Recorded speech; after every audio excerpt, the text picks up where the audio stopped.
우리 지난 시간까지 10계명에 대해서 우리 살펴보았습니다. 10계명은 은혜로 구원받은 자가 어떻게 살아야 하는지, 예, 하나님의 언약 백성의 삶의 원리를 가르치고 있는 것이 10계명이다라고 말씀했습니다. 그래서 우리는 늘 10계명을 살펴보는 것이 매우 중요합니다. 반복적으로 10계명을 우리 떠올리고 그 의미를 기억하고 할 때 우리가 실제로 이 땅을 살아갈 때 하나님의 뜻 가운데서 하나님의 삶의 하나님이 정한 삶의 원리에서 벗어나지 않고 살아가는 것이 가능할 것입니다. 근데 교회에서 우리가 이 10계명을 자주 기억할 시간이 별로 없습니다. 우리가 예를 들면 사도신경 같은 경우에는 그래도 우리 공예배 때 우리가 사도신경을 공적으로 모든 성도가 함께 소리 내어서 우리가 고백을 하는 이런 시간이 있지만 그냥 10계명 같은 경우는 그조차도 없습니다. 우리가 사도신경도 사실 매일 우리가 자주 우리가 매 예배 때마다 많이 반복하고 신앙을 공적으로 고백하고 또 개인적으로 이 신앙 고백을 하는 것이 매우 중요합니다. 그래서 사도신경을 우리가 계속 생각하고 묵상하고 그 성경의 핵심적인 신앙 고백을 담고 있기 때문에 그 의미들을 되새기는 작업들을 계속하는 것이 중요합니다. 우리가 무엇을 믿는지, 믿음의 내용이 무엇인지, 성경이 우리에게 무엇을 핵심적으로 가르치고 있는지를 살피는 게 매우 중요합니다.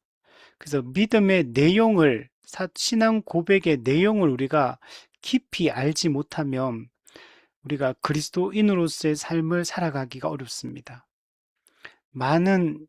제가 지난주에 우리 성경부 같이 하는 자매의 남편, 믿지 않는 분인데, 그분이 예전에 교회를 다니다가 청년 때, 교회에 너무 실망하고 상처받고 교회를 떠나서 지금은 이제 부인은 교회를 다니지만 그 남편분은 교회를 안 다니는데 어떻게 해서 저하고 지난주에 토요일 날 만나서 길게 얘기를 이렇게 나누고 앞으로 정기적으로 좀 만나서 좀 이렇게 서로 생각을 나누고 또 좀 이게 복음을 전할 기회들을 이제 가지려고 그 정도로 이제 지금은 마음이 열린 상태이긴 한데 근데 어쨌든 간에 이제 우리가 그분이 이제 했던 말이 자기가 교회를 떠나게 된 그 이유가 교회에서 하는 그 1년 동안 교회를 열심히 진짜 열심히 다녔더라고. 예배도 잘 참석하고 청년부 모임에도 열심히 하고 하다가 떠나게 된 게 너무 이중적이고 모순적인 면들이 너무 많기 때문에 교회를 떠나게 되었다. 실제로 성도들이 하는 말과 또 실제 삶이 너무 다르다. 교회에서 듣는 이야기, 또 성도들이 하는 말들의 내용과 실제 그 사람의 생각이나 삶의 모습, 어떤 태도, 또는 어떤 선택, 이런 것들이 너무 이렇게 믿지 않는 사람보다 믿는 사람이 딱히 더 낫다는 생각을 할 수가 없고 너무나 믿는 바대로 아는 대로 행동을 하지 않는다. 주장하는 대로 행동하지 않는다. 그래서 모순적이다. 이제 그래서 이제 교회를 떠났다. 이제 이런 얘기를 하더라고요. 그래서 제가 들어보니까 다 동의가 되더라고요. 다 동의가 되는 이야기들이고 실제로 교회 다니는 우리가 너무나 모순적으로 이중적으로 행동하고 있기 때문에 그렇다. 그런 생각이 들었고 그 중에 하나 이제 제일 제 마음에 와닿았던 게 뭐였냐면 교회 다니는 사람들은 하나님이라는 신이라는 존재를 믿고 있고 그 신을 의지하고 있는데 근데 삶 속에서는 하나님이라는 그 엄청난 백을 믿고 있다는 생각이 전혀 들지 않는다. 하나님이라는 백을 믿고 있고 그 백이 있는데 근데 늘 걱정하고 염려하고 두려워하고 불안해하고 근데 하나님이라는 존재와 함께 동행하는 사람으로서의 그런 삶 속에서의 그런 모습을 전혀 느낄 수가 없었다. 그래서 교회를 이제 나오지 않게 되었다. 이제 이런 이야기를 하더라고요. 너무 동의가 되고, 그리고 우리가 너무 부끄럽더라고요. 그 얘기를 들으니까. 야, 지금 내 모습 같기도 하고, 하나님을 믿는다고 하면서도, 저도 예전에 그렇게 생각해요. 제가 하나님을 만나기 전에 하나님이라는 분을 만나면, 신이라는 존재를 내가 만나게 되면 완전히 변화된다고 저도 생각했거든요. 신을 만났는데 어떻게 인간이 안 변할 수 있느냐. 근데 제가 하나님을 만나고 나서 제 삶 속에서도 잘 변하지 않는 이런 모습 때문에 제가 초반 청년 때 엄청 고민을 많이 했었습니다. 나는 분명히 하나님 믿고 있는데 하나님이 살아있다는 것도 확신하고 하나님이 지금도 살아계시고 역사하신다는 것도 분명히 또 일정 정도 체험하고 확실히 또 마음에서 믿고 있는데 근데 왜 이렇게 변하지 않을까? 이런 생각 때문에 엄청 청년 때 고민을 했었는데 이제 알고 보니까 우리가 임의와 아직이라는 이 존재의 한계에 대한 우리가 이해들도 필요하고 또 우리가 칭의와 성화에 대한 이 올바른 인식이 되게 중요하구나라는 것들 이제 신학적으로 알게 되니까 이제 모든 게 이해가 되고 또 우리의 모습이든 세상의 모습이든 그게 다 신학적으로 설명이 되고 이해가 되니까 이제 받아들이는데 근데 이제 그분은 이제 믿지 않는 분이니까 그런 생각은 없으니까 이제 그런 지식이 없는 상태에서는 당연히 그렇게밖에 생각할 수 없겠죠. 근데 어쨌든 간에 우리가 그분의 그런 말들이 교회 바깥에 있는 사람들이 교회를 바라보면서 생각하고 있는 이 부분이기 때문에 우리가 이걸 심각하게 생각하고 겸허하게 그런 이제 지적과 책망을 우리가 받아들이고 우리가 변해야 되는 거라고 생각이 듭니다.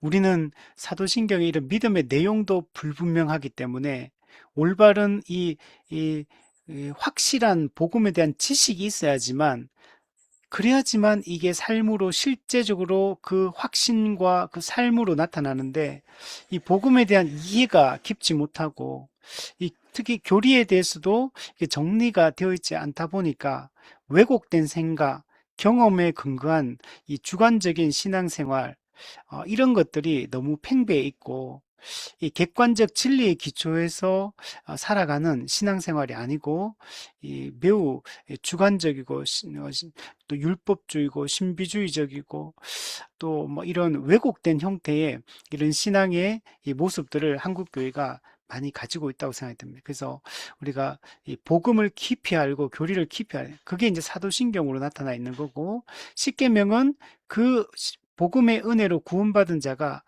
실제로 어떻게 이 땅에서 이 현실 속에서 하나님을 예비할 것이며 어떻게 이웃을 사랑하고 이웃과 관계를 맺으며 일상의 삶을 주어진 반복적인 일상의 삶을 우리가 하나님의 백성으로서의 정체성을 가지고 구별되게 살아갈 것인가 이걸 이제 우리가 깊이 생각을 해야 되는데 우리의 존재에 대한 이해도 부족하고 우리가 가진 능력과 우리가 권세에 대한 이해도 부족하고 우리가 좀 이 임의와 아직 사이에 있는 우리의 이런 상태에 대한 이해도 부족하고 또 우리가 이런 구체적인 문제가 있을 때 어떻게 이 문제들을 헤쳐나가고 이 죄와 싸우고 또 구체적으로 이 현실 속에서 의를 행하며 살아가며 이런 삶의 원리들도 우리가 이것을 제대로 판단하지 못하기 때문에 이 모든 문제들이 발생하는 거라고 생각이 듭니다.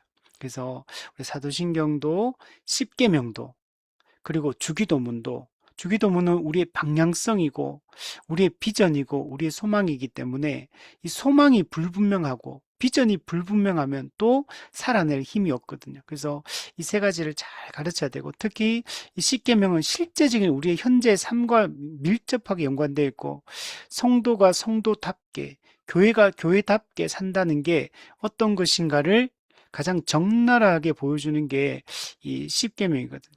그래서 십계명의 이 하나하나의 계명들을 우리가 포괄적으로 이해하고 이걸 우리의 모든 구체적인 삶 속에서 이 말씀을 적용하고 순종하며 실제 삶을 살아갈 때 우리가 구별된 거룩한 백성으로 살아갈 수 있다는 걸 우리가 생각을 해야 됩니다.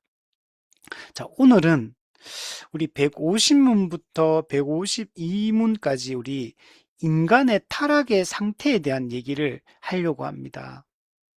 이 죄에 대한 얘기를 하려고 하는데 핵심은 그거예요. 모든 죄가 동일한 죄인가? 모든 죄가 동일한 의미에서 흉악한 죄인가? 동등한 죄인가? 아니면 더 큰 죄가 있고 더 작은 죄가 있는가? 이런 이야기들을 오늘 본문에서 하고 있습니다. 그래서 150부터 152문까지 오늘 한번 살펴볼게요. 우리 150문에 보시면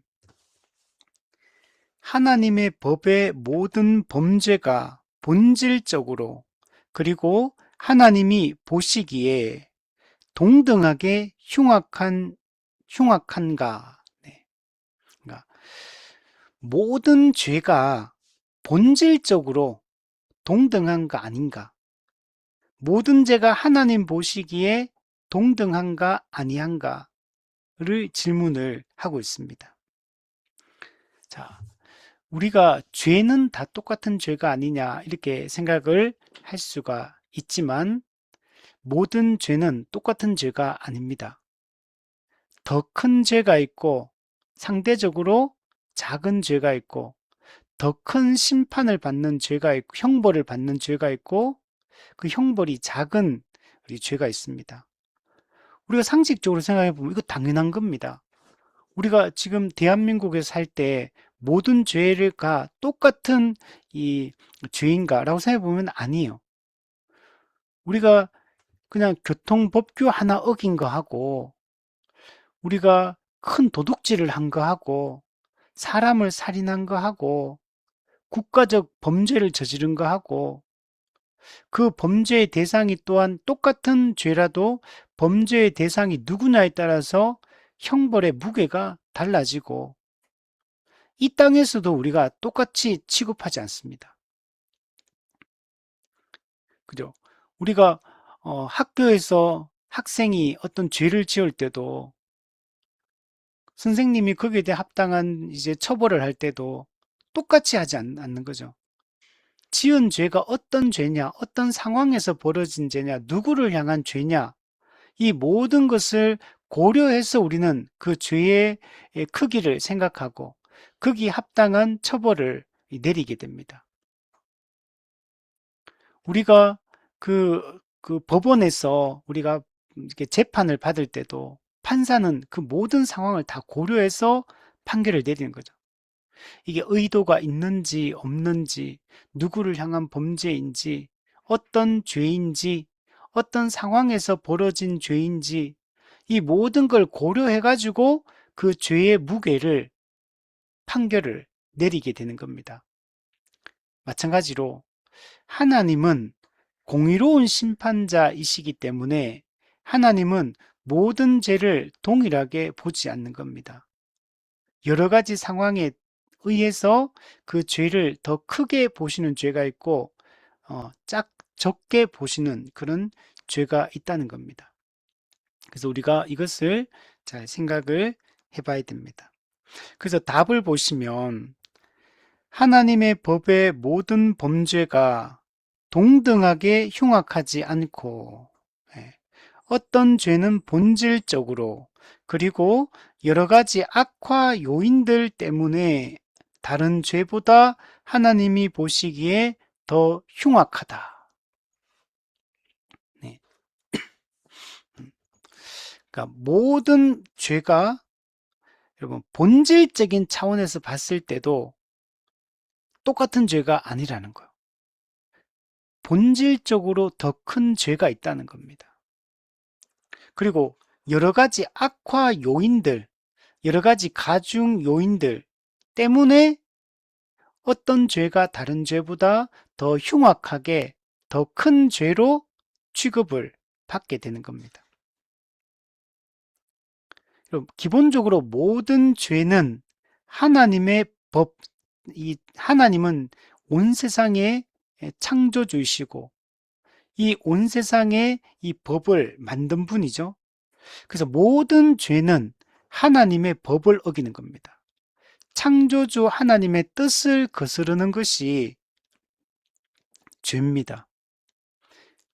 하나님은 이 하나님의 뜻을 담고 있는 하나님의 법을 만드셨는데 그 법의 제정자이시고 그 법을 집행하는 집행자이시고 또 그 죄에 따라 모든 걸 심판하는 심판자이십니다.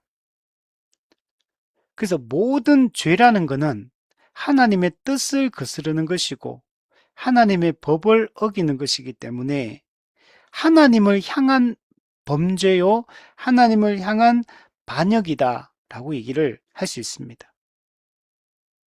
그게 하나님을 향하여 직접적으로 짓는 죄만이 아니라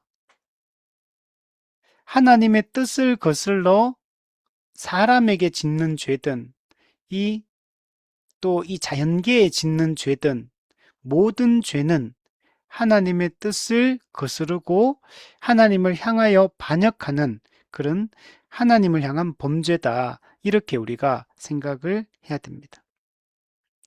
그리고 하나님은 공의로운 분이기 때문에 모든 죄에 대해서 정죄, 죄가 있다고 선언하시고 심판, 그 죄에 따라 형벌을 가하십니다.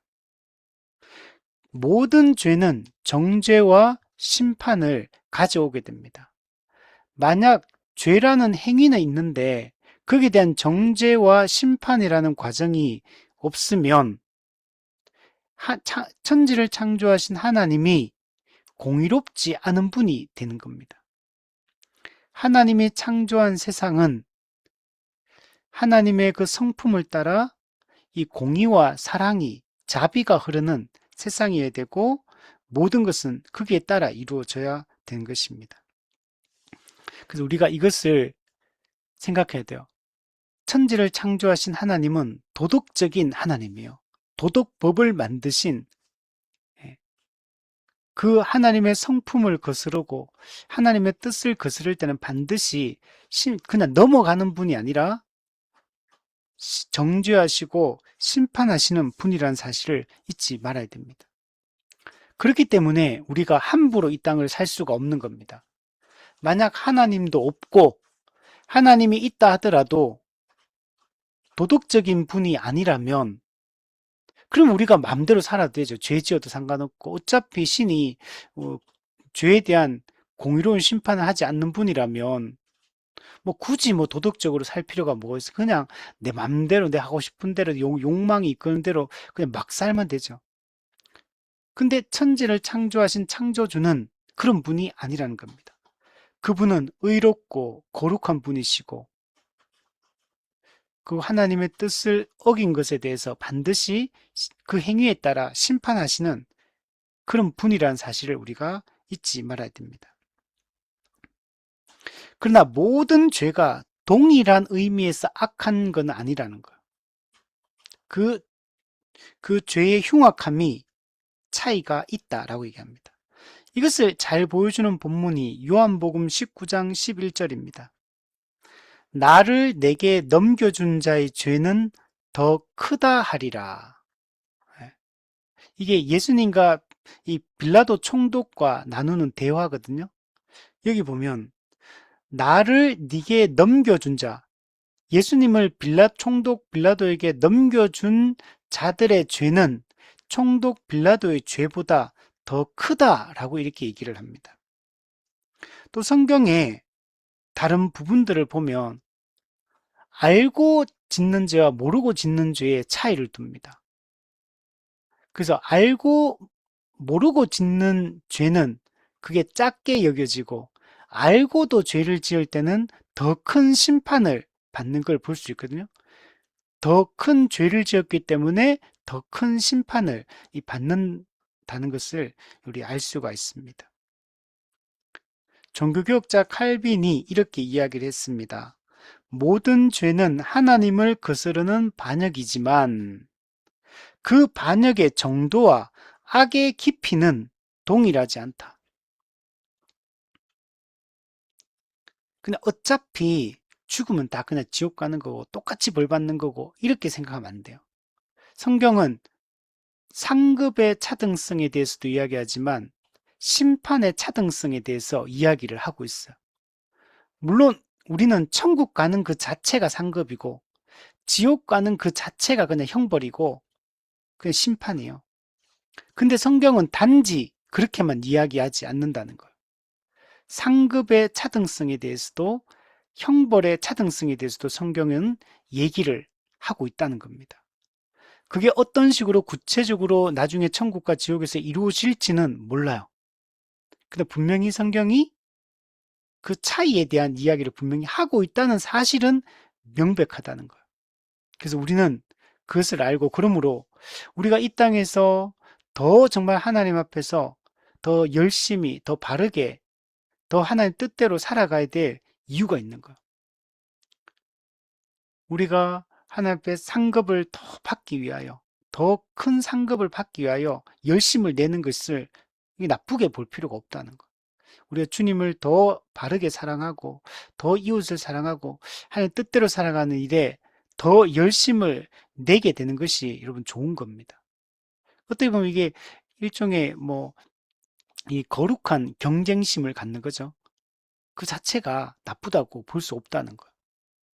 우리는 더 하나님 앞에 바르게 살기 위해서 더 힘쓰고 애쓰는 것들이 중요합니다. 자, 그래서 반역의 정도와 악의 깊이가 다르다. 이것이 기본적인 우리 종교개혁자들의 이해였고 이것이 성경의 가르침이다 라고 우리는 받아들여야 됩니다. 151문에 보면 그걸 설명을 해줍니다. 어떤 죄를 다른 죄보다 더 흉악하게 만드는 가중 요인이란 무엇인가? 네. 자, 어떤 죄가 다른 죄보다 더 흉악하게 취급을 받는데 그렇게 취급하고 생각하는 가중 요인, 악화 요인이 있다는 겁니다. 동일한 죄라 할지라도 하나님 앞에서 같은 무게로 평가받는 게 아니라는 거예요. 어떤 죄는 다른 죄보다 더 무겁게 평가된다는 사실을 우리가 기억해야 되고, 그러면 그 가중 요인, 어떤 죄가 다른 죄보다 더 무겁게 여겨지는 그걸 가중시키고 그렇게 판단하는 요인이 무엇인가를 여기서 몇 가지를 이야기합니다. 우리 151문에 보면 죄는 아래 열거한 요인들에 의하여 가중된다. 자, 첫 번째, 범죄자. 범죄자가 누구냐에 따라서 달라요. 예, 그러니까 범죄의 대상도 그렇지만 범죄하는 사람, 그 사람이 누구냐, 범죄자 그 사람이 누구냐가 중요합니다. 두 번째, 피해자. 누가 피해를 입는가? 피해를 입는 대상이 누구냐에 따라서 같은 죄라도 죄가 달라집니다. 세 번째, 범죄의 본성과 품질. 그 범죄의 그 본질이 뭐냐? 그 죄가 어떤 그 범죄의 내용을 가지고 있느냐, 그 내용에 따라서 다르다는 거야.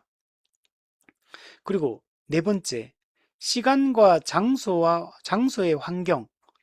그 시간, 언제 그 죄를 지었느냐, 어떤 장소에서 죄를 지었느냐, 어떤 상황에서 죄를 지었느냐, 이거에 따라서 똑같은 죄라도 죄의 크기가 여러분 달라진다는 겁니다.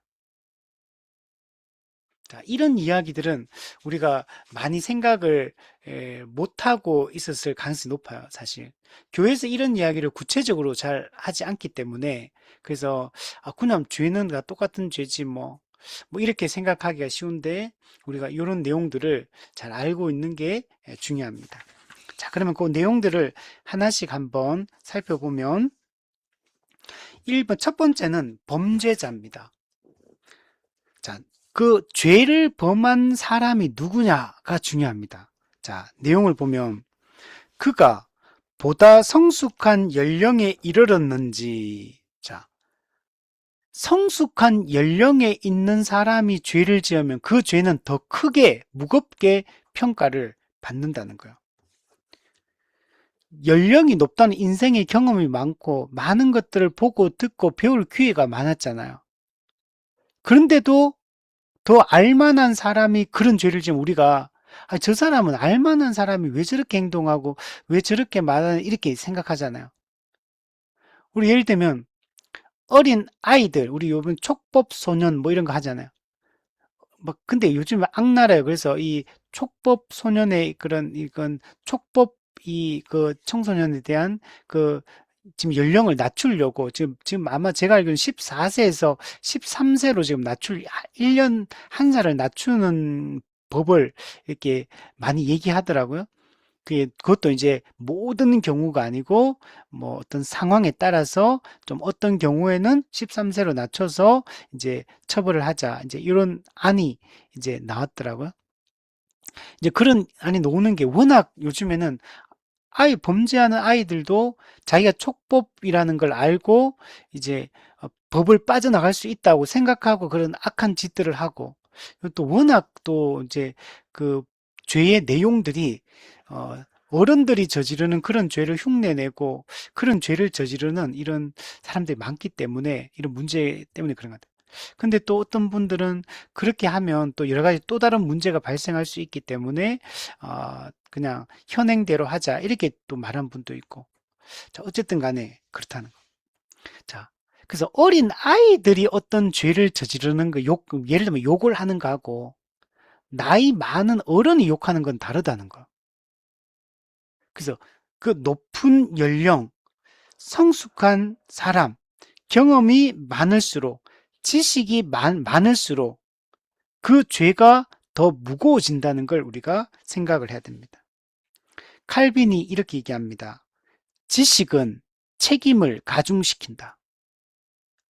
지식을 가지고 있는 사람, 경험을 가지고 있는 사람이라면 책임이 더 커진다는 거. 알만한 사람이 그런 죄를 지으면 안 된다는 거죠. 그래서 죄의 무게가 무겁다라고 얘기합니다. 또 두 번째, 더 많은 경험이나 은총을 가졌는지. 네, 이것도 이제 비슷한 말이에요. 우리가 은혜의 체험이 많은 사람, 말씀을 더 많이 배운 사람, 말씀을 더 많이 들은 사람, 성경에 대한 지식이 더 많은 사람, 이런 사람이 죄를 지으면 그 죄가 더 크다는 거. 그 성경에도 알고 지은 죄와 모르고 지은 죄를 구분해서 이야기하는 것들. 모르고 지으면 더 적게 맞을 것이요. 알고도 죄를 지으면 더 많이 맞을 것이다. 이렇게 예수님께서 말씀하실 거예요. 그래서 우리가 은혜의 체험, 말씀에 대한 이해, 또 예배를 더 많이 드린 사람, 은혜를 더 많이 받은 사람, 더 많은 성도와의 교제를 나눈 사람, 그런 사람이 죄를 지으면 그 죄는 더 크고 무겁다는 거예요. 그럼 무슨 말이냐면 말씀을 많이 듣고 하나님의 뜻에 대한 이해도 더 깊고 은혜도 더 많이 받았는데도 불구하고 죄를 짓는다는 얘기는 하나님의 은혜를 거부하는 상태이기 때문에 그래요. 말씀을 알면서도 은혜를 받았음에도 그 은혜를 거부하고 그 말씀의 명백한 가르침을 부정하고 있기 때문에 이거는 적극적인 언약적 배신 행위라는 거예요. 언약의 말씀에 대해서 거부하기 때문에 그 죄가 더 크다는 거예요. 예를 들면 유대인과 이방인들 같은 게 유대인들에 대해서 이런 얘기를 하거든요. 로마서 3장과 9장에 보면 유대인들은 특권을 받았다. 이방인들에 비해서.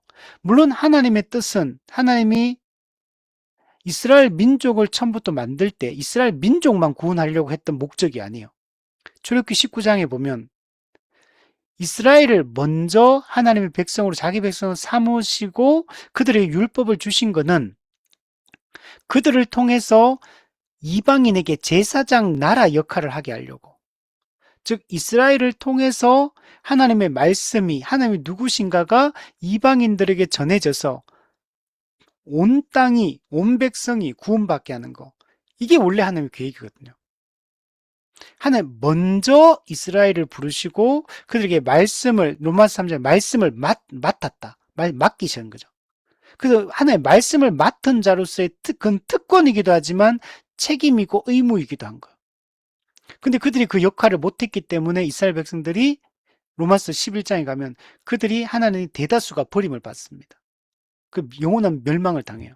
근데 그 중에서 남은 자, 하나의 택한 자들만 주께로 이제 돌아오는 내용들 있거든요. 그래서 더 많이 특권이 많고 더 많이 알고 더 많은 은혜를 경험한 사람이 그렇지 못한 사람보다 그 더 큰 책임을 맡다고 더 큰 고난을 부여받았기 때문에 책임이 더 큰 겁니다. 그래서 죄의 무게가 더 커지게 되는 것입니다. 이건 죄는 상황에 따라, 조건에 따라, 또 지위에 따라 뒷부분에 보면 더 무겁게 평가돼요. 더 큰 죄를 지었기 때문에 더 큰 심판을 여러분 받게 되는 것입니다. 또한 뒤에 보면 혹은 직업, 재능, 위치, 직책, 타인에 대한 지도성, 어떤 지도력을 행사하는 위치, 그리고 그의 모범. 자, 당연히 타인에 의해서 추종되어야 하는가에 있어서 고위에 있다면 그만큼 가중된다. 여러분, 어떤 직업이냐에 따라서 죄가 더 커집니다. 예를 들면 목회자다. 목회자가 죄를 지으면 죄는 더 커집니다. 왜냐면 가르치는 선생, 교사도 교육하는 입장이 있잖아요. 그러면 그 죄가 더 커지게 됩니다.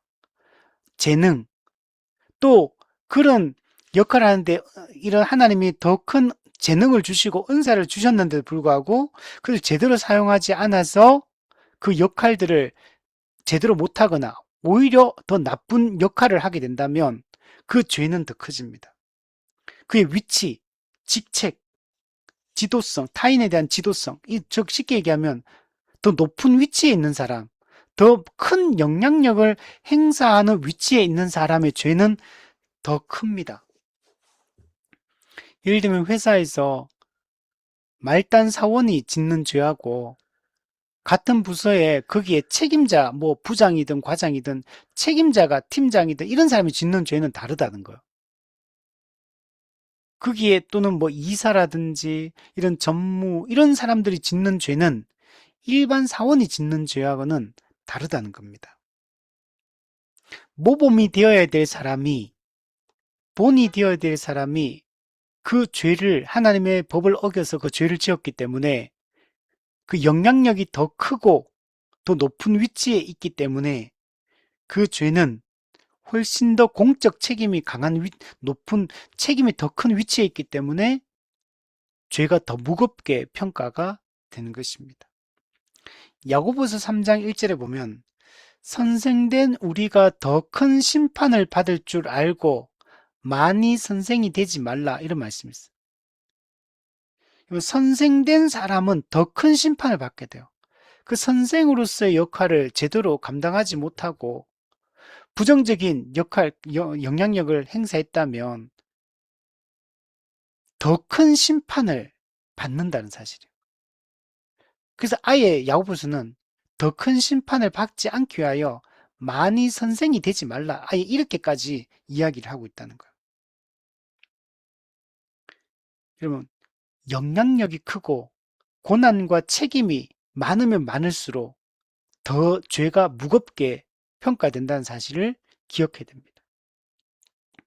예를 들면 우리가 이 우리나라의 이제 정치계에서도 국회의장이, 대통령이, 한 당의 지도자가, 당 대표가 그런 어떤 죄를 짓는다면 그 죄는 더 큰 겁니다.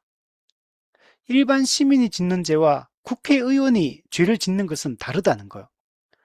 똑같은 행위를 하더라도 그건 다르다는 거. 예를 들면 요즘에 주식이 붐이고 막 이렇게 하잖아요. 그러면 일반 시민이 그 주식을 또 뭐 어떻게 부정적으로 해가지고 돈을 버는 것과 또는 국회의원이 또는 어떤 그 어떤 상임위에 거기 있던 국회의원이 그런 정보를 얻어가지고 어떤 똑같은 행위를 했다 하더라도 부동산이든 뭐 주식이든 어떤 뭔가에 자기 그 이용해가지고 이득을 취하고 이렇게 했다면 행위는 똑같을지 몰라도 그 죄는 훨씬 큰 겁니다. 물론 세상 법은 항상 그렇지는 않는다 하더라도 하나님은 그렇게 평가하시는 거예요. 하나님은 세상의 법의 원리보다 훨씬 더 정교하고 세밀하게 그 의도까지, 그 행위까지, 상황까지, 환경까지 다 판단해서 하나님은 평가를 내리고 처벌을 하신다는 겁니다. 그래서 우리가 더 조심해야 되고 더 큰 영향력이 있을수록 더 큰 책임이 뒤따르는 거예요. 우리가 유튜브 같은 경우도 이거 보면 요즘에는 이 이제 레거시 미디어에서 하는 이런 영향보다 유튜브라든지 이런 새로운 이런 뉴 미디어를 통해서 우리 영향을 많이 받는 이 세대인데 예를 들면 내가 내 채널에서 이런 이야기를 했는데 왜 나한테 그러냐? 물론 자기는 뭐든지 할 수 있죠. 그럼 대신에 내가 한 말에 대해 비판을 받아야 되죠. 평가를 받게 되는 거고. 근데 그게 구독자가 100명인 유튜버하고 구독자가 1000명인 유튜버하고 10만 명인 유튜버하고 100만 명의 유튜버는 다르다는 거. 아니 그냥 나도 개인적인 내 채널에서 내 얘기하는 건데 뭐가 문제냐. 그렇게 말할 수 없어요. 왜냐면 보는 사람이 많으니까. 더 많은 사람이 영향을 받으니까 더 큰 책임의식을 느껴야 되고 똑같은 말의 수위라 할지라도 영향력이 큰 사람이 하는 말이 더 큰 영향을 미치기 때문에 그 죄가 더 무겁게 평가된다는 걸 우리가 기억을 해야 됩니다. 그래서 여기서 뭐 고위에 있다면 그만큼 가중된다 이러잖아요. 고위, 더 높은 위치에 누가복음 12장 48절에도 많이 받은 자에게 많이 요구할 것이다. 적게 받은 자는 적게 요구할 것이다. 이렇게 얘기를 하는 거예요. 토마스 왓슨이 이런 얘기합니다. 높은 자의 죄는 더 넓은 그림자를 들이운다. 우리가 큰 나무가 있으면 큰 나무 옆에 더 많은 그늘이 생기잖아요.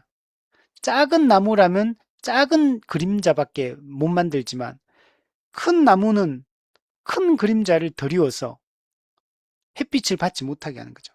마찬가지로 더 높은 위치에 있는 사람, 더 고위직에 있는 사람이 더 넓은 그림자를 드리워서 더 나쁜 영향, 더 많은 사람에게 영향을 끼치기 때문에 그 죄의 무게가 더 크다라고 얘기를 하는 겁니다.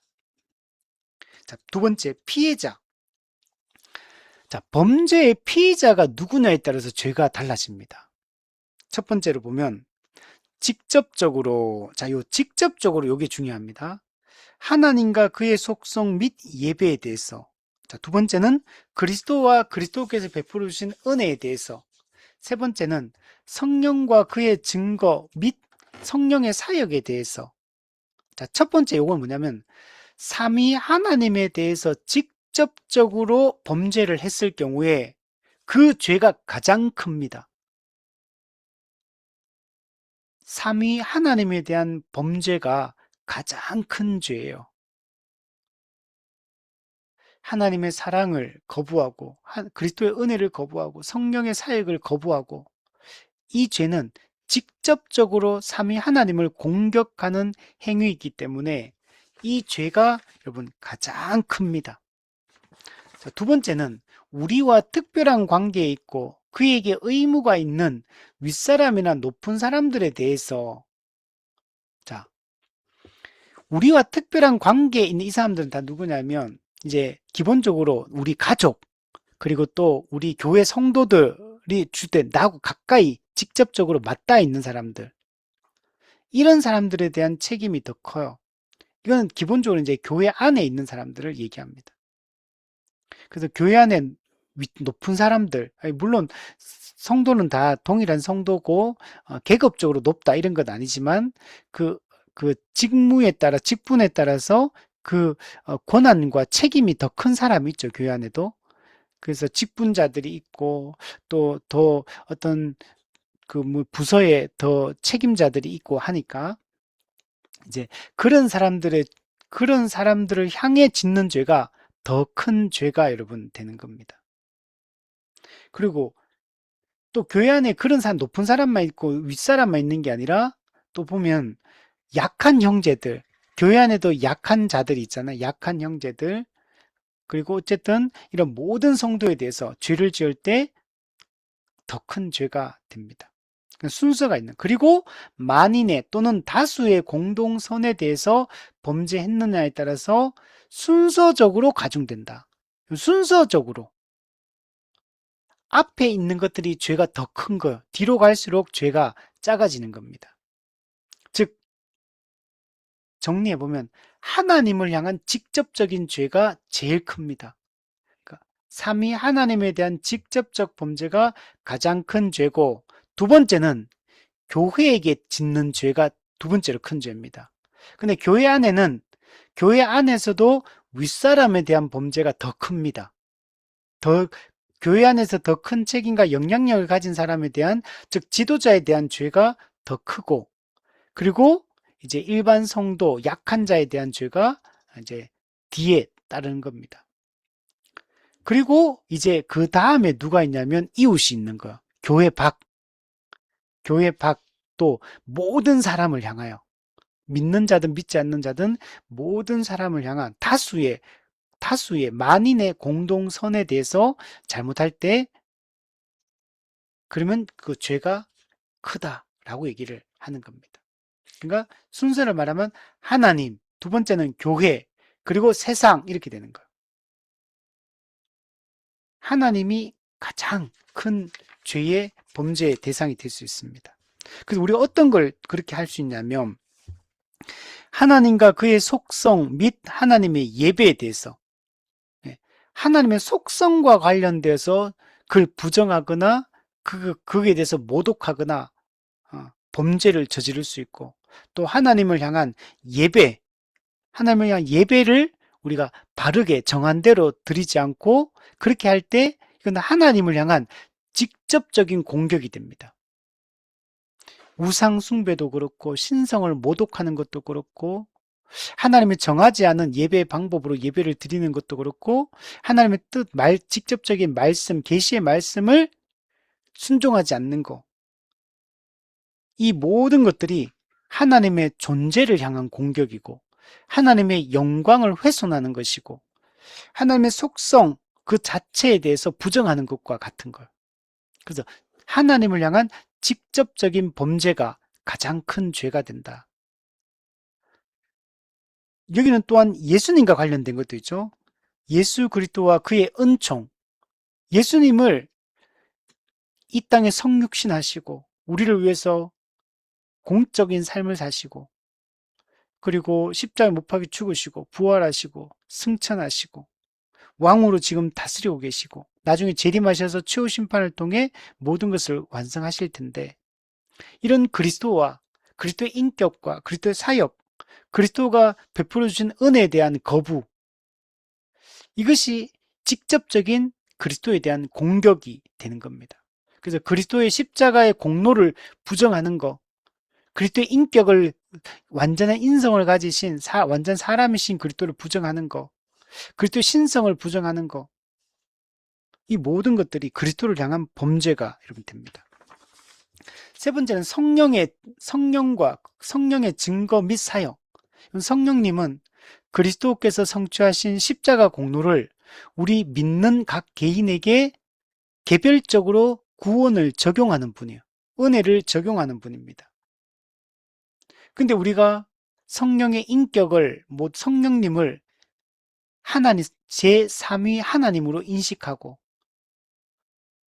또 성령님을 우리가 정말 인격의 하나님으로 이해를 해야 되는데 그런 게 아니라 성령님을 어떤 영향력, 힘, 파워 뭐 이런 비인격적인 것으로 성령님을 이해한다든지 성령님의 그런 사역, 성령님 하시는 모든 활동들, 구원을 적용하는 이 모든 것들에 대해서 부정하거나 거부하는 것. 즉 이거는 복음을 거부하는 걸로 나타나요.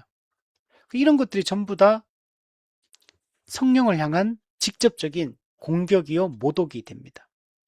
자, 그래서 삼위 하나님을 향한 이런 직접적인 공격, 모독, 그분의 인격과 사역과 그분의 성품과 속성, 이런 것들을 거부하는 거, 이거는 큰 죄가 됩니다. 그래서 여러분, 하나님 안 믿는 그 자체가 가장 큰 죄예요. 하나님을 창조주로 인정하지 않는 그 자체가 가장 큰 죄예요. 하나님의 말씀에 순종하지 않는 그 자체가 가장 큰 죄가 됩니다. 쉽게 얘기하면 하나님 안 믿고 교회 안 다닌 그 자체가 세상에서 가장 큰 죄가 됩니다. 범죄의 대상이 직접적으로 삼위 하나님의 이 구원의 은혜를 거부하고 있기 때문에 하나님 안 믿는 행위가 살인을 몇백 명을 하든지 사기를 몇백 건을 쳤든지 그는 전부 다 사람에 대한 범죄에 불과한 거, 피조물에 대한 범죄예요. 창조주에 향한 직접적인 죄만큼 큰 죄가 없다는 걸 생각이 돼. 사람들은 내가 세상에서 착하게 살고 도덕적으로 살고 남에게 피해 안 입히고 적당히 이웃을 섬기고 나누고 구제 기부하고 선하게 살고 착하게 살고 피해 안 입히고 살고 그러면 괜찮다고 생각하는 거예요. 그렇지 않다는 거예요. 그런 거 다 백날 해도 하나님 안 믿는 죄가 가장 큰 죄고 하나님 안 믿는 그 불신의 행위 그 자체가 영원히 지옥 가서 영원히 지옥 형벌을 받아도 할 말이 없는 변명할 수 없는 큰 죄라는 사실을 인식을 해야 되는 거예요. 범죄의 대상이 하나님이라는 사실을 기억해야 돼요. 두 번째, 우리와 특별한 관계에 있고 특별한 관계에 있다는 이제 우리 한 몸, 한 교회가 되었다는 거. 그에게 의무가 있는 윗사람이나 높은 사람, 교회 지도자들을 얘기하는 거예요. 교회의 말씀으로 양육하고 가르치고 지도하고 다스리고 인도하고 하는 이런 교회 지도자들 윗사람에 대해서 우리가 잘 섬겨야 됩니다. 그리고 교회 안에 있는 또 약한 형제들도 있죠. 모든 이들에 대해서도 우리가 그 의무를 다해야 돼요. 한 몸이고 한 지체요, 한 가족이고 내 몸처럼 사랑해야 되고 내 것을 내어주면서 내가 희생하면서 믿음의 형제들을 돕고 섬기고 영적으로도 정신적으로도 육체적으로도 물질적으로도 우리 모든 면에서 교회를 사랑하고 교회를 섬기고 교회를 세워가야 돼. 이걸 하지 않으면 이거는 하나님의 더 큰 죄가 된다는 거. 우리가 교회적 삶을 살지 않는 거, 성도의 교제를 하지 않는 거, 예배만 드리고 집에 가는 그 자체가 큰 죄라는 사실을 인식해야 돼요. 우리가 나 예배 드렸잖아요. 나 11조 했잖아요. 나 교사 했잖아요. 그런 행위가 중요한 게 아니고 우리가 하나님을 향한 우리의 중심이 중요하고 우리 옆에 있는 지체를 내 한 몸 한 가족으로 받아들이고 진심으로 사랑하고 그들의 약함을 품고 그들을 위해서 내가 수고하고 희생하고 하면서 진짜 영적인 가족으로 한 가족으로 생각하고 섬기고 돌보고 나누고 함께 평생을 우리 같이 가야 될 한 몸이라는 사실을 인식하고 대하는 것과 그렇지 않은 큰 차이가 있는 것. 교회의 본질은 사도신경에서 성도가 서로 교통하는 것, 성도의 교제가 교회의 본질이에요. 근데 성도들 하나님과의 교제, 목사와의 교제, 성도와의 교제가 긴밀하게 이루어지지 않는데 내가 신앙생활을 잘하고 있다? 그런 건 있을 수가 없어요. 그래서 우리가 이게 큰 죄라는 사실을 인식을 해야 됩니다. 단순히 교회에 뭐 직접적인 피해를 입히는 거, 교회에 뭐 헌금을 횡령한다든지 아니면 직접적으로 교회 성도들에게 폭행을 한다든지 성도들과 싸운다든지 아니면 성도들을 뒤에서 비방하고 수근수근 한다든지 그런 것만이 죄가 아니고 물론 그것도 당연히 큰 죄죠. 그런 것을 뛰어넘어서 적극적으로 한 가족으로 인식하고 섬기고 나누고 돌보지 않고 마음으로 사랑하지 않고 형제로서 권면하고 가르치고 책망하고 적극적으로 하나님 앞에 우리 모두가 바르게 서기 위해서 힘써하고 하지 않는 것 자체가 교회에 대한 범죄를 저지르고 있는 것이다 라고 인식을 해야 돼요. 그리고 이제 만인의 다수의 이 공동선, 우리는 공적 마인드를 갖는 게 중요합니다. 많은 사람들이 사적 이익을 추구하고 이렇게 하는데 우리는 공적 이익을 추구하며 살아가야 됩니다. 왜냐하면 모든 사람이 하나님 형상으로 지음받은 자이기 때문에, 모든 사람이 하나님은 형통하기를 원하시기 때문에, 모든 사람이 하나님 나라의 복을 누리기를 원하시기 때문에 교회를 다니는 사람에게 뿐만 아니고 다니지 않는 이 모든 시민을 향하여서 우리는 공적인 책임을 가지고 있는 자이고 이 공동선을 추구하며 살아가는 것이 우리에게 중요합니다. 근데 계속 사적 유익만, 이익만 챙기려고 하고 내가 사적 이익을 취하는 만큼 내 이웃이 이웃에게 피해가 돌아가는 일들도 있거든요. 이제 그런 거 생각하지 않는 거죠. 나만 괜찮으면 된다. 우리 가정만 괜찮으면 된다. 우리 교회만 괜찮으면 된다. 우리 나라만 괜찮으면 된다. 개인주의, 개교회주의, 국가주의, 이런 생각들을 우리는 버려야 돼요. 우리는 인류 전체의 번영과 행복을 추구해야 되고, 우리는 인류 전체의 영적 유익을 추구하며 우리는 살아가야 됩니다. 우리나라가 이제 해방하면서 그 재헌 헌법을 만들었는데, 그게 보면 제가 깜짝 놀랐어요. 그거 보면서, 읽으면서.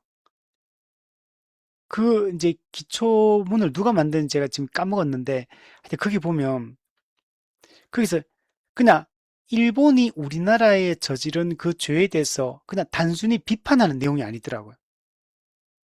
함께 우리가 인류 번영을 위해서, 이 아시아의 번영을 위해서, 인류의 이 공존과 번영을 위해서 함께 힘쓰자, 이런 내용이더라고요. 그 당시는 일제 치하에서 그렇게 고통당하는 그런 때인데, 그러한 때에 그런 생각을 했다는 게 저는 놀랍더라고요, 진짜. 그냥 단순히 우리나라 해방되어야 된다. 일제는 그런 일본 제국주의는 거기에 대한 책임을 져야 된다. 뭐 이런 얘기가 아니고 함께 인류 공영을 위해서 함께 나아가자, 이런 의미더라고요. 이야, 그렇게 피해 당하고 그렇게 악랄한 억압을 당하는 그런 시점에도 그런 생각을 했다는 게, 그런 걸 담아냈다는 게, 야, 정말 놀랍다는 생각이. 우리도 요즘에 이런 나라가 뭐 전부 다 국가주의예요, 국가.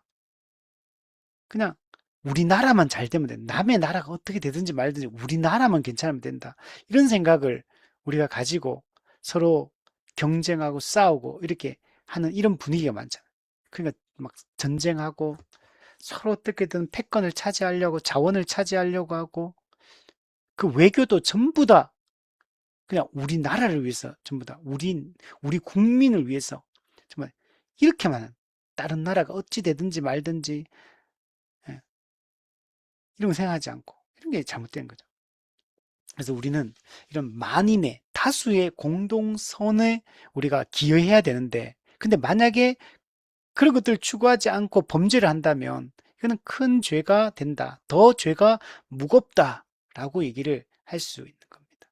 자, 세 번째, 범죄의 본성과 품질, 그 죄의 내용, 쉽게 얘기하면 그 범죄의 내용, 사실관계 자체가 뭐냐, 어떤 종류의 범죄를 저질렀냐, 이거에 따라서 죄의 무게가 더 커진다는 거예요.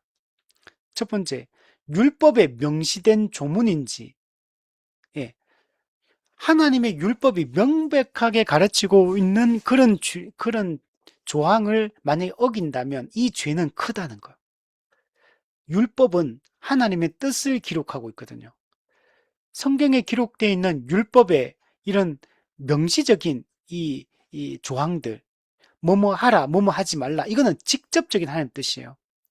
우리가 성도들이 하나님의 뜻이 뭐냐고 자꾸 물어보는데 하나님의 뜻은 성경에 기록되어 있는 뭐뭐 하라, 뭐뭐 하지 말라가 다 직접적인 하나님의 명시적인 뜻이에요. 이웃을 사랑하라. 예, 그죠? 어, 악을 제하라. 예, 명시적인 뜻이요. 여호와께 돌아오라. 예, 죄를 회개하라. 항상 기뻐하라. 예, 하나님을 만홀히 여기지 말라. 살인하지 말라. 이러면 하라 하지 말라가 직접적으로 가장 중요한 하나님 뜻이에요. 우리 성경에 볼 때 하나님 이것이 하나님의 뜻이니라 이렇게 적혀 있다고 그게 하나님 뜻이고 안 적혀 있다 하나님 뜻이 아니고 성경 66권 전체 내용이 하나님의 직접적 명령이요 그분의 뜻과 영광을 반영하고 있거든요. 그래서 명시된 조문을 어긴다면 명백하게 그렇게 하지 말라. 살인하지 말라. 간음하지 말라. 도둑질하지 말라. 이웃에게 거짓 증거하지 말라. 이웃의 것을 탐내지 말라. 안식일을 기억하여 그렇게 지키라. 이 전부 다 명시적인 하나님 뜻이거든요. 이걸 어기면 이거는 죄가 더 무겁다는 거. 두 번째, 많은 계명들을 함께 범했느냐. 율법의 조항 중에서 한 개 어긴 거하고 세 개 어긴 건 다르다는 거예요. 한 개 어긴 거하고 10개 율법의 조항을 어긴 건 다르다는 거예요. 그러면 죄의 무게가 더 무겁다는 거예요. 또는 그 속에 많은 죄들이 포함되어 있는지에 따라서 예를 들면 하나의 행위를 했다 하더라도 하나의 죄와만 연결되지 않을 수 있거든요. 하나의 그 죄가 미치는 영향이 여러 가지 죄의 요소들을 내포하고 있을 수 있어요. 그러면 그 죄는 더 큰 죄가 됩니다. 하나의 그 죄 때문에 많은 악한 그런 일들이 파생되어 나올 수 있거든요. 또 하나의 행동 속에 많은 죄를 저지르는 일일 수 있거든요. 그러면 그런 죄는 무게가 더 크다는 거. 또한 단지 마음속에서 생각했을 뿐만 아니라 실제로 말과 행동에서 나타내었는지, 예, 생각만 한 죄인지 그 생각만 하다가 말로써 어떤 죄를 저질렀는지 또는 이제 말로만 그치는 게 아니라 행동으로 했는지 안 했는지 이거에 따라 죄의 무게가 완전히 달라진다는 거. 하나님이 우리의 죄를 평가할 때 우리 금요 강좌 때 종말론 시간제 했던 말인데 최후 심판 때 하나님은 어떤 걸 가지고 우리를 심판하냐 할 때 세 가지를 심판해요. 우리의 생각, 우리의 말, 우리의 행동 이 세 가지가 최후 심판을 할 때 할 그 내용들이에요.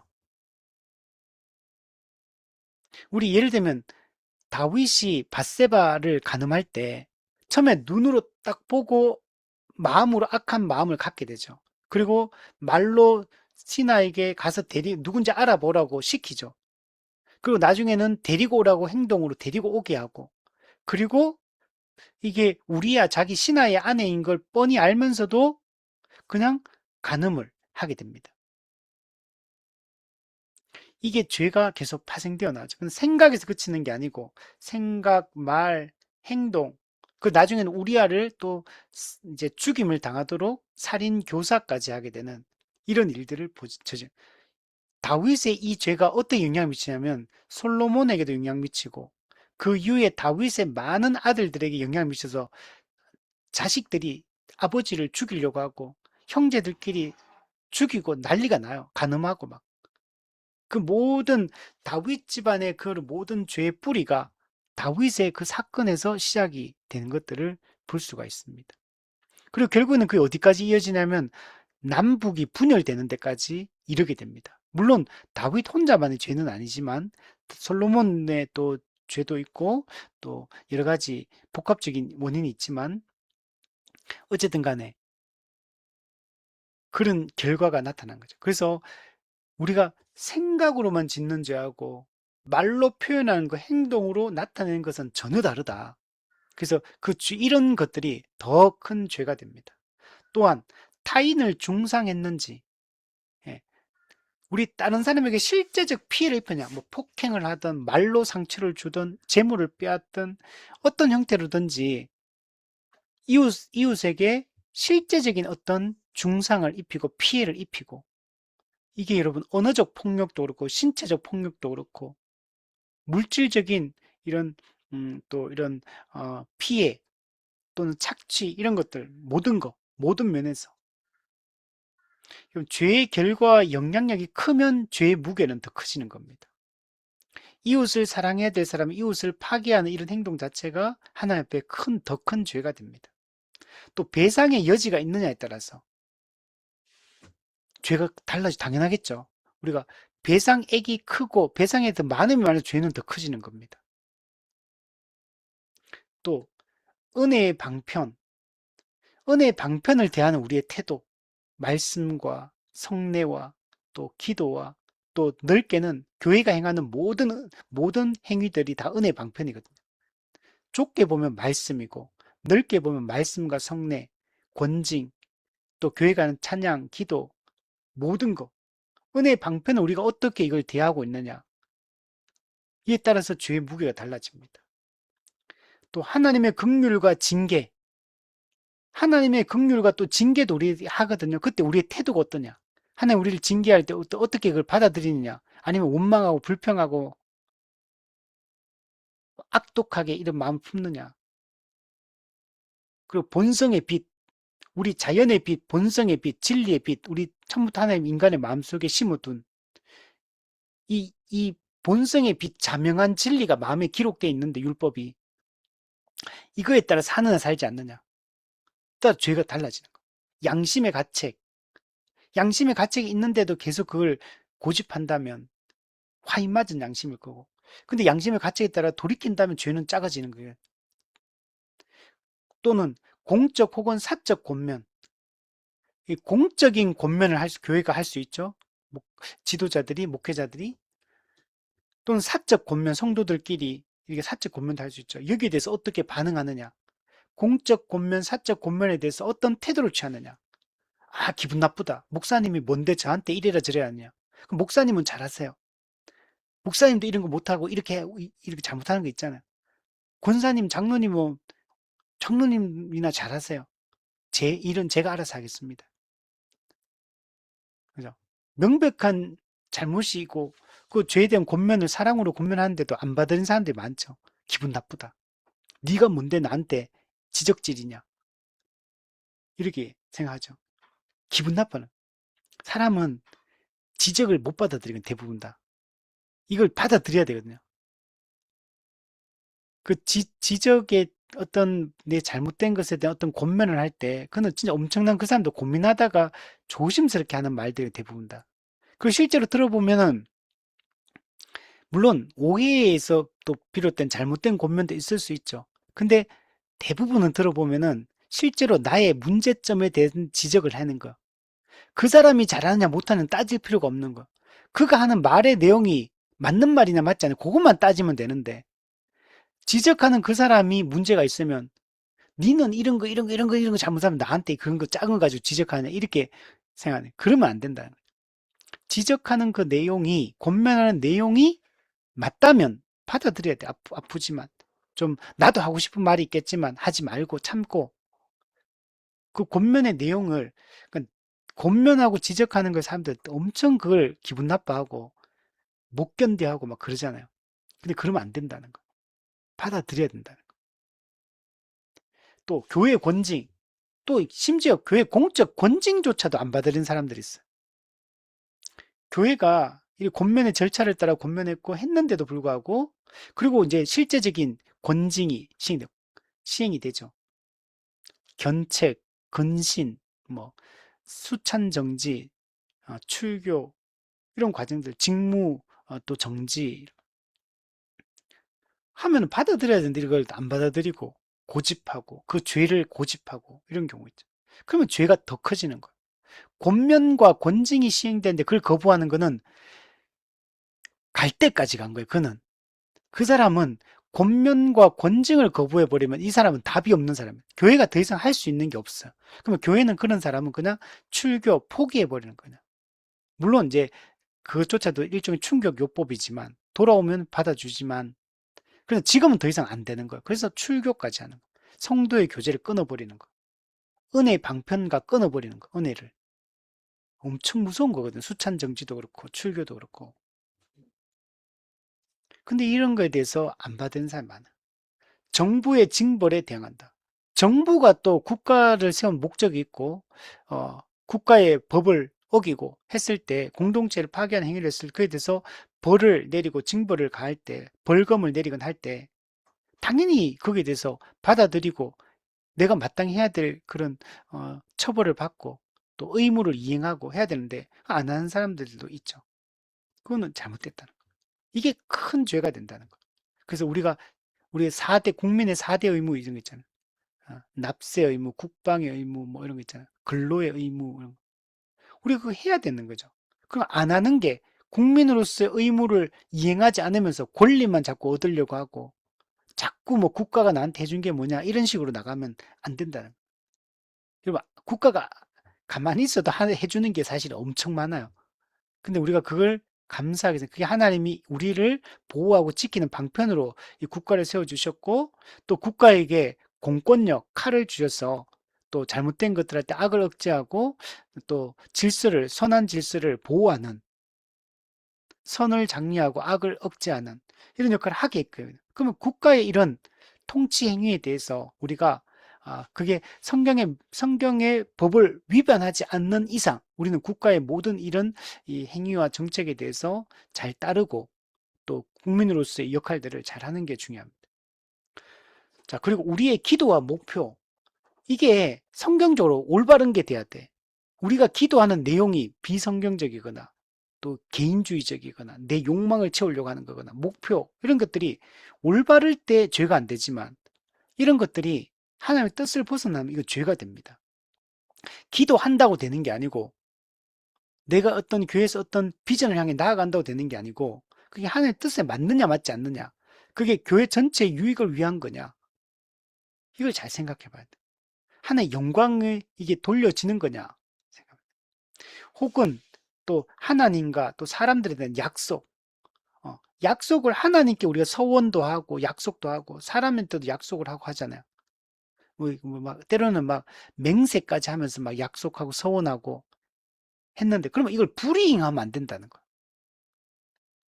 하나님에 대한 약속이든 사람에 대한 약속이든 그 약속을 지켜야 된다. 불이행 이거는 큰 죄가 된다는 거예요. 또 서원, 계약 및 의무에 역행했는지 이런 거 우리 역행하면 안 되고 이거 다 해야 된다는 거예요. 내가 어떤 계약서 이런 거 할 때도 그 내 계약을 맺은 대로 내가 이제 그 책임을 다 해야 되는 거죠. 그냥 적당히 그냥 넘어가려고 한다거나 예, 자꾸 그런 것들을 마땅히 지불해야 될 비용을 지불하지 않는다거나 아니면 뒤로 미룬다거나 이런 거 다 죄가 되는 거죠. 그러면 한 약속을 어겼기 때문에 하나님 앞에도 범죄가 되고 그 이웃에게 피해를 입혔기 때문에 고통을 안겨줬기 때문에 그것도 큰 죄가 되는 겁니다. 또한 의도적으로, 의지적으로, 네, 즉 무슨 고의성이 있다는 고의성. 알면서도 죄를 짓거나 계획적으로 죄를 짓거나 그러면 더 많이 이제 형벌을 받게 됩니다. 누가 보면 주인의 뜻을 알고도 행하지 않으면 많이 맞을 것이요 알지 못하고 맞을 짓을 한 사람은 적게 맞으리라. 즉 고의성이 있으면 더 큰 더 의도적이면 더 죄의 무게가 심해지고 근데 무지도 죄는 죄죠. 그런데 무지한 거는 고의적인 죄보다는 적게 처벌을 받는다. 이렇게 얘기를 합니다. 그 우리 모든 법이 고의성을 따지잖아요. 우리 헌법에서도.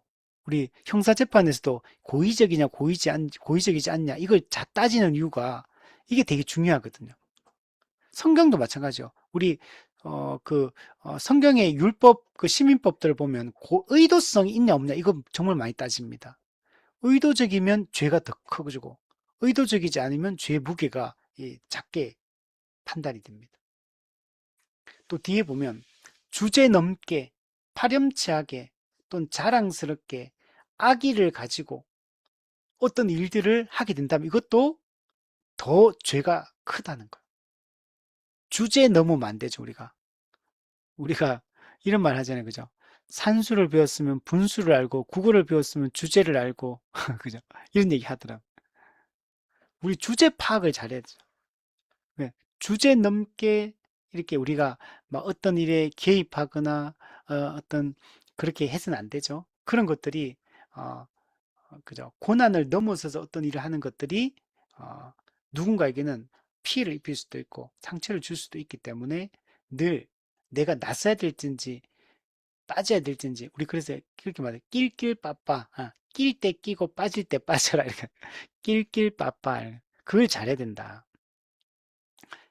또 파렴치하게 개입하고, 또 막 교만한 마음으로 이렇게 막 대하고, 이런 것도 더 이제 죄가 된다. 악의를 가지는 거. 예. 악한 의도를 가지는 거. 그리고 자주, 이 반복적이면 안 돼. 죄를 자꾸 반복적으로 자주 계속 짓고, 고집스럽게 죄를 회개하고 돌이켜야 되는데 고집스럽게 그 악한 짓을 계속 완고하게 고집스럽게 그 일을 해요. 경쾌하게, 경쾌하게 죄를 죄인 줄 모르고 그냥 막 죄를 룰루랄라 즐겁게 죄를 지을 수도 있어요. 죄에 대한 인식이 없는 거죠. 뭐 그냥 죄 짓는 걸 누구에게 이게 누구의 피해가 돌아가 누가 상처받는 누가 아픔을 겪게 되고 고통받는 이런 생각도 안 해요. 계속적으로 또 회개한 후에 다시 범죄했는지 따라 가중된다. 이게 그냥 쉽게 반복적으로 습관적으로 계속 죄를 짓는다는 얘기는 그 사람이 마음의 중심이 너무 완악하다는 거예요. 완악한 마음, 회개하지 않는 태도, 이게 막 지속적으로 계속적으로 나타나기 때문에 이 사람은 정말 악한 사람인 거죠. 그러면 이런 사람은 그 죄가 엄청 예, 아, 크고 마음이 굳어 있는 상태, 부끄러움도 없고 양심이 화인 맞은 상태고 적극적으로 은혜를 거부하고 죄를 짓고 있기 때문에 더 큰 심판이 뒤따르게 된다라고 해요. 네 번째, 시간과 장소의 환경. 자, 죄를 6일 동안 짓는 죄와 주일에 짓는 죄는 또 달라요. 주일은 하나님이 구별한 날이거든요. 창세기 2장의 창조 때부터 6일 동안 천지를 창조 7일째 하나님이 모든 걸 마치시고 그치시고 쉬셨다. 그러면서 그 일곱째 날을 거룩하게 구별했다. 그리고 그 제도가 되는 게 출애굽기 20장에서 안식일 제도 10계명 4계명 안식일을 기억하게 거룩히 지키라. 그걸 통해서 안식일 기준이 제도가 됐어. 그리고 그게 구약에는 토요일에 안식일을 지키다가 신약 예수님이 부활하심으로 안식 후 첫날 그날 우리에게 참된 해방과 회복이 일어났기 때문에 이제는 안식 후 첫날을 그리스도인들은 이제 신약의 그리스도인들은 이 날을 안식일로 우리가 주일을 지금 지키고 있는 거죠. 우리가 모든 날은 같은 날이에요. 모든 날은 주의 날, 모든 날은 거룩한 날. 그러나 이미와 아직 사이에서는 우리가 특별히 하루를 떼어서 이 날을 특별히 모든 일을 중단하고 하나님께 온전히 집중하고 공적으로나 사적으로나 하루 온종일 예배하는 일에 그 쓰라고 안식일을 구별한 거예요. 그게 신약 시대는 그리스도인의 안식일 주일이 된 거예요. 그래서 주일에 어떤 죄를 짓는 것과 평일에 죄를 짓는 것은 하나님은 죄의 무게를 다르게 본다는 거예요. 구별된 하나님의 날, 함께 모여 예배하고 말씀을 듣고 하나님 앞에 회개하고 하나님 말씀으로 마음을 가득 채우고 성도의 교제를 나누고 선행을 베풀고 복음을 전하고 해야 될 예배하는 그 공적인 날에 그 날에 그 죄를 짓는다는 얘기는 하나님을 그 안식일의 주인이신 하나님을 그냥 가볍게 여기고 소홀히 여기는 것과 같은 거예요. 그래서 안식일에 주일에 짓는 죄는 평일에 짓는 죄보다 더 크게 하나님은 취급하신다라고 말씀하는 거예요. 또는 다른 예배 시간에 또 우리가 이 땅에서는 예배 시간이라는 게 공적으로 따로 정해져 있죠. 그 예배 시간에 죄를 짓는 것과 예배 시간 이외에 죄를 짓는 건 또 다르다는 거예요. 또는 바로 직전 또는 직후에 범죄했느냐. 이제 예배 드리기 전, 예배 드리기 1시간 전, 예배 드린 후 1시간 후 예배 시간과 가까우면 공적으로 가까울수록 죄의 무게가 커지는 거예요. 예를 들면 이제 예배 드리기 이제 1시간 전이에요. 근데 예배 드리기 전에 막 죄 짓다가 막 예배 드리러 들어가. 그거는 죄가 더 크다는 거. 이제 막 말씀의 은혜를 듣고 하나님과의 임재를 느끼고 찬송하고 예배하고 막 하고 예배 드리고 또 나오면서 막 죄를 지어. 그러면 그 죄는 더 크다는 거야.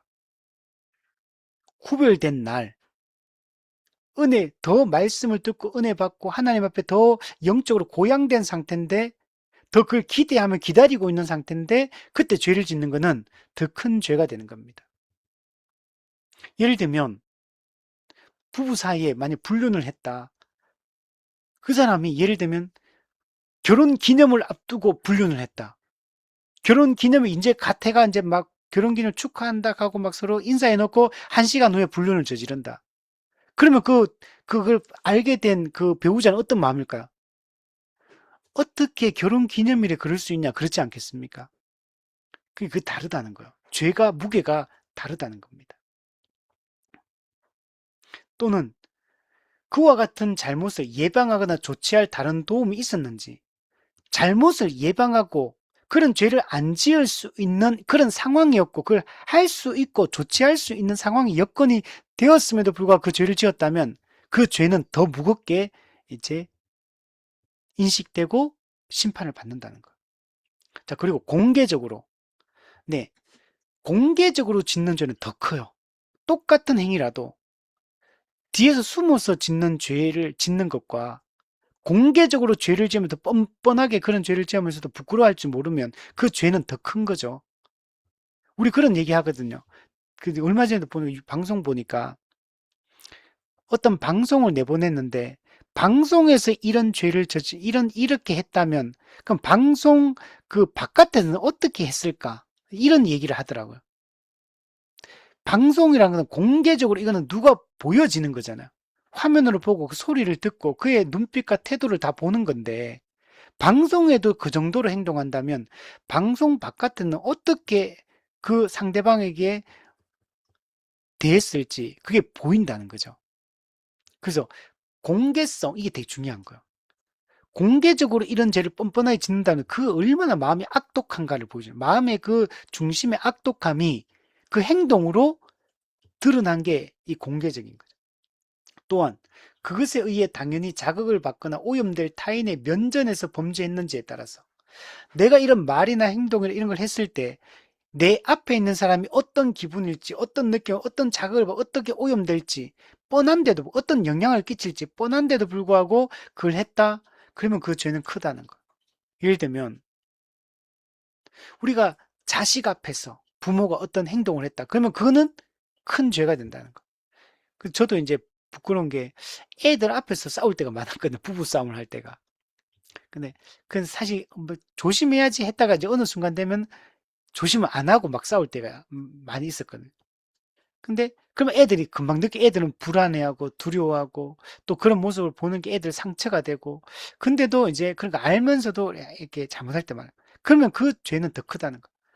싸우더라도 애들 안 볼 때, 애들 없을 때 조심스럽게 이렇게 따로 이제 싸우고 부부싸움 하고 근데 애들 앞에서는 안 싸운 것처럼 이렇게 또 평안하게 평화롭게 또 지내고 이렇게 해야 되는데 그죠? 이렇게 못하는 것처럼 우리가 내 행동이나 말이나 이런 것들이 선택이 누군가에게는 자극을 주고 영향을 끼치고 또 부정적인 영향을 끼칠 수 있거든요.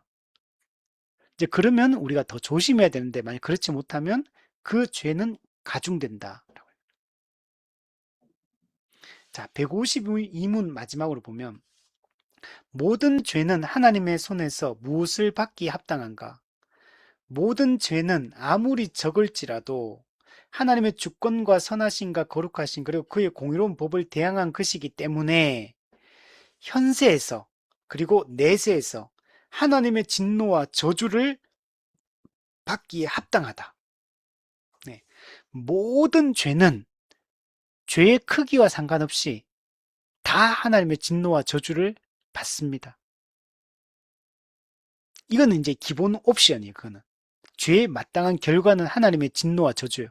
하나님은 죄를 미워하시기 때문에 죄를 지으면 그에 대해 마땅히 진노하고 저주하고 형벌을 내리는 분입니다. 자, 그런데 그 죄가 아까 전에 앞에 있는 이 가중 요인에 의해서 더 큰 죄가 있고 더 큰 심판을 받는 죄가 있다는 걸 우리가 생각을 해야 됩니다.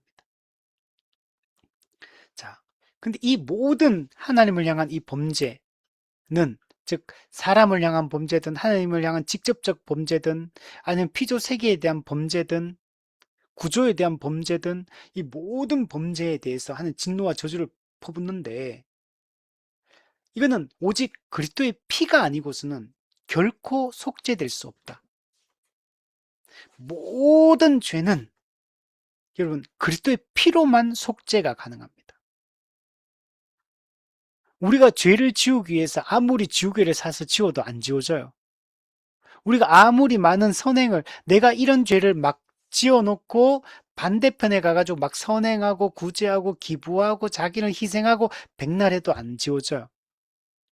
사람들은 내가 지은 죄를 상쇄시키기 위해서 다른 선행을 하거든요.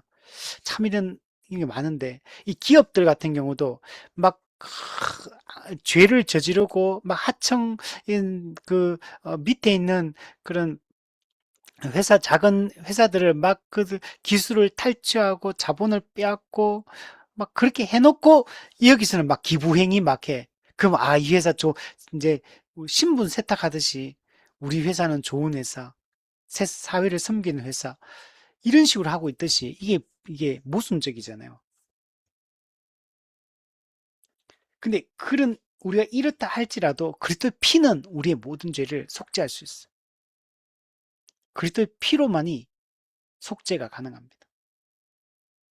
그런데 만약에 끝까지 우리가 또 속죄될 수 없는 죄가 있긴 있어요. 그건 뭐냐면 성령 모독죄. 성령 모독죄는 성령께서 그리스도의 구원을 은혜를 적용해서 우리를 구원하는 걸 얘기하는데, 근데 그걸 거부하는 거기 때문에, 즉 그는 복음을 거부하고 삼위 하나님의 구원 사역을 거부하는 거기 때문에 성령을 모독죄는 구원을 못 받아요. 당연하겠죠. 복음을 거부하는 그 자체이기 때문에, 하나님을 거부하는 그 자체이기 때문에 그는 구원을 못 받는 거 당연하지. 심판받는 게 당연하잖아요. 그걸 요한 1세에는 사망에 이르는 죄와 사망에 이르지 않는 죄가 있다. 사망에 이르지 않는 죄, 사망에 이르는 죄가 있어요. 사망에 이르는 죄가 뭐냐면 이 성령 모독이 똑같은 거. 복음을 거부하는 거. 삼위 하나님의 구원 사역을 거부하는 거. 삼위 하나님의 구원 사역의 결과인 교회를 거부하는 거. 그러면 구원을 못 받아요. 근데 복음을 거부하는 이 외의 모든 거는 회개하면 다 용서해 주십니다. 다 용서를 받을 수 있어요. 그래서 그리스도의 피로만 이 모든 죄로부터 우리는 속죄를 받을 수 있다. 여러분, 우리는 만약에 우리가 더 큰 죄를 지었다면 위에처럼 그 말은 더 큰 은혜가 필요하다는 얘기를 하는 거. 그래서 우리는 그리스도의 이 십자가 은혜를 우리는 더 붙들고 은혜를 사모해야 됩니다. 로마서 5장 20절, 죄가 더한 곳에 은혜가 더욱 넘쳤다. 예, 우리가 죄의 깊이가 깊으면 깊을수록, 밤의 어두움이 깊으면 깊을수록 새벽에 빛의 그 영광이 크듯이 죄의 무게가 크고 죄의 심각성이 더한 곳에 은혜가 더 넘쳐. 왜? 그 죄에 대해서 회개하고 돌이킬 때 십자가의 은혜는 그 죄의 깊이와 무게보다 더 크게 은혜가 우리에게 오기 때문에 죄가 더한 곳에 은혜가 더한다 라고 얘기를 하는 겁니다. 그리스도의 십자가는 모든 종류의 죄, 가장 무서운 죄까지도 다 덮을 수 있는 능력이 있는 것임을 우리가 믿어야 됩니다. 존 오웬이 죄의 깊이를 아는 자만이 십자가의 높이를 안다. 죄의 깊이를 아는 만큼 반대로 하나님의 그 십자가의 높이를, 십자가의 은혜를 더 크게 이제 알게 된다라고 얘기를 합니다. 그래서 나의 죄의 심각성, 나의 죄인됨, 하나님의 진노의 그 무서움, 이 죄의 심각성을 더 깊이 느끼면 느낄수록 하나님의 은혜는 더 크게 느껴지고 더 놀랍게 느껴질 수밖에 없는 겁니다. 자, 정리하면, 자, 오늘 우리는 모든 죄는 다 하나님을 향한 범죄다. 모든 죄에 대해서 하나님의 정죄와 심판이 있다. 그러나 모든 죄가 동일한 죄는 아니다. 죄를 가중하는 여러 요인에 의해서 죄는 더 큰 죄가 있고, 더 무거운 죄가 있고, 더 큰 심판을 받는 죄가 있다. 그러나 우리가 그리스도의 십자가의 피를 의지하면 모든 죄를 용서받을 수 있다. 십자가의 은혜를 우리가 복음의 은혜를 의지하면 우리는 죄 용서함을 받는다. 그리고 이미 죄 용서함을 받은 우리는 그러나 우리가 이미 아직 죄를 지으며 살기 때문에 날마다 회개하며 우리 죄를 회개하며 또 다시 그리스도의 은혜를 더 견고하게 붙잡으며 우리는 나아가야 된다. 그것이 우리가 해야 될 일이다. 자, 우리 오늘은 여기까지 우리 하도록 하겠습니다.